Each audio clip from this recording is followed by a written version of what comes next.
नमस्कार बंधुरा गोपाल भाड़े गल्प चैनेले आपनादेर आरो एकबार स्वागत।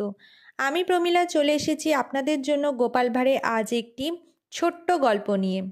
गल्पटिर नाम सबचेये मिष्टि आवाज। ताहले चलुन देरी ना करे शुरू करी आजकेर गल्प।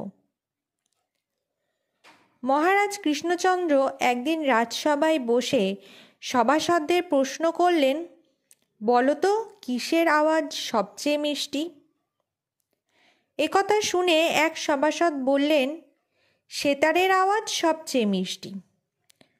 अन्यजन बोलेन, ना महाराज, बीनार आवाज सबचेये मिष्टि।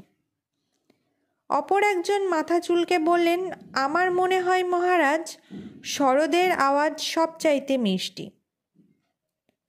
सकलेई बाद्ययंत्रेर कथा तुले उत्तर दिच्छिलेन। गोपाल ओदिके गेलेन ना। तिनी तार टैग थेके एकटा काँचा टाका बेर करलेन आर ता मेझेर ओपर फेले दिलेन। टुंग करे एकटा आवाज हलो। सेई शब्दे सबाई सचकित हये उठलेन, एमनकि महाराजও। गोपाल बोलेन, महाराज, टाकार मतो एत मिष्टि आवाज आर कारो होते पारे ना। तो बंधुरा এই ছিল আজকে আমাদের গোপাল ভাঁড়ের একটি ছোট গল্প সবচেয়ে মিষ্টি আওয়াজ। গল্পটি আপনাদের কেমন লাগলো অবশ্যই লাইক শেয়ার কমেন্ট করবেন এবং চ্যানেলে যদি নতুন হয়ে থাকেন চ্যানেলটিকে সাবস্ক্রাইব করে আমার পাশে থাকবেন। ফিরে আসবো খুব তাড়াতাড়ি নতুন একটি গল্পের সাথে। ধন্যবাদ।